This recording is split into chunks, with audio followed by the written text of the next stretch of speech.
वालेकुम। चाय बनाते बनाते मैंने सोचा आज घर की अच्छी तरह सफाई करूंगी। फिर अचानक ध्यान आया कपड़े भी धोने हैं। कल के कपड़े, बच्चों के कपड़े, तौलिए और चादरें सब इकट्ठे पड़े थे। मैंने मशीन में कपड़े डाले और धोना मशीन को स्टार्ट कर दिए। मुझे हमेशा एक बात महसूस होती है कि घर कितना भी साफ कर लो, धूल कहीं ना कहीं से वापस आ ही जाती है। शायद ज़िंदगी भी ऐसी ही है। हम एक परेशानी ख़त्म करते हैं और दूसरी सामने आ जाती है। मशीन की आवाज़ आई, मैंने कपड़े निकाले। एक एक कपड़ा रस्सी पर डालते हुए मुझे लगा कि घर के कामों में हमारा कितना समय चला जाता है।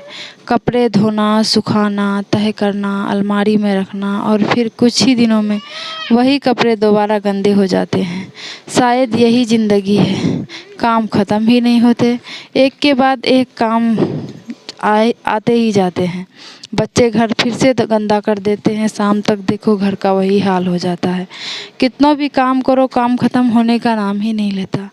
दोपहर तक घर की सफाई करते करते मैं थक चुकी थी, लेकिन जैसे ही मैंने पीछे मुड़कर देखा, मुझे फिर से बिखरे हुए लगा। मैं हंस पड़ी। ये घर है या कभी ख़त्म ना होने वाली कहानी।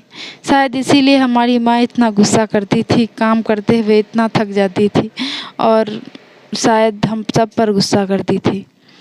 तो माँ अगर गुस्सा करे काम के लिए तो बेटियों अपने माँ की हेल्प कर दिया करो, क्योंकि तुम अगर बेटी हो तो अपनी माँ की कद्र और उसका हेल्प करो, क्योंकि सुबह 6 बजे उठकर अपनी घर की सारी जिम्मेदारी एक माँ ही निभाती है।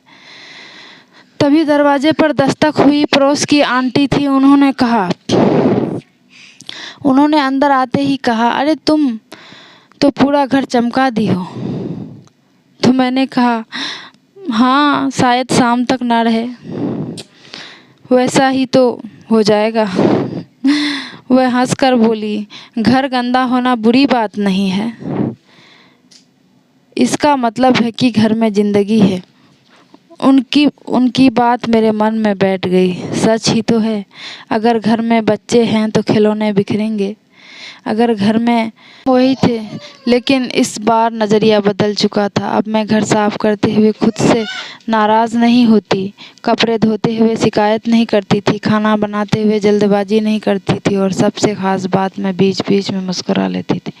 लेकिन अब मुझे समझ आ गया था कि छोटे छोटे कामों में सिर्फ काम नहीं, इनके बीच हमारी पूरी ज़िंदगी छुपी हुई है। और शायद एक खुशहाल घर वह नहीं होता जहाँ कभी घर गंदा ना हो। खुशहाल घर वह होता है एक दूसरे के लिए समय निकालते हैं, मुस्कुराते हैं, क्योंकि घर ईंटों से नहीं बनता।